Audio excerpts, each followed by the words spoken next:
আসসালামু আলাইকুম প্রিয় ভিউয়ার্স, আশা করি আপনারা সবাই অনেক ভালো আছেন।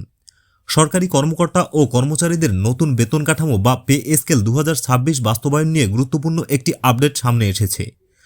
সম্প্রতি পে কমিশনের রিপোর্ট জমা দেওয়াকে কেন্দ্র করে নতুন করে আলোচনা ও অনিশ্চয়তা তৈরি হয়েছে।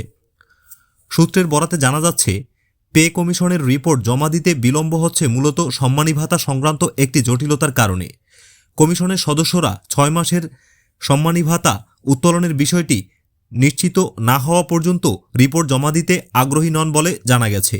এর ফলে যদি নির্ধারিত সময়ের আগেই রিপোর্ট জমা দেওয়া হয়, তাহলে 1 মাসের সম্মানী ভাতা থেকে তারা বঞ্চিত হতে পারেন, এমন আশঙ্কাও রয়েছে।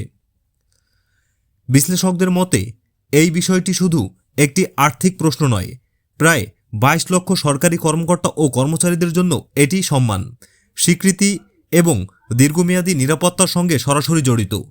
অনেকের ধারণা, এখানে দীর্ঘমেয়াদী বেতন কাঠামোর সিদ্ধান্তের চেয়ে স্বল্পমেয়াদী সম্মানী ভাতার বিষয়টি বেশি গুরুত্ব পাচ্ছে, যা স্বাভাবিকভাবেই নানা প্রশ্নের জন্ম দিচ্ছে।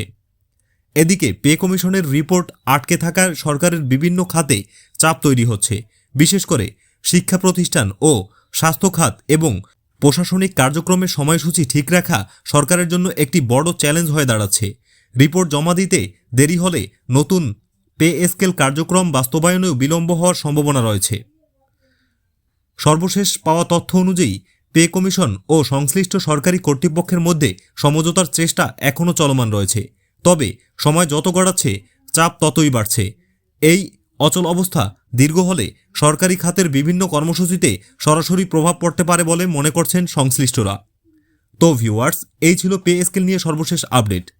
আজকের ভিডিওটি যদি ভালো লাগে তাহলে অবশ্যই একটি লাইক দিবেন, বন্ধুদের সাথে শেয়ার করবেন, আর এ ধরনের ভিডিও নিয়মিত পেতে চাইলে চ্যানেলটি সাবস্ক্রাইব করে সাথেই থাকবেন। দেখা হচ্ছে পরবর্তী ভিডিওতে। ততক্ষণ পর্যন্ত ভালো থাকবেন, সুস্থ থাকবেন। আল্লাহ হাফেজ।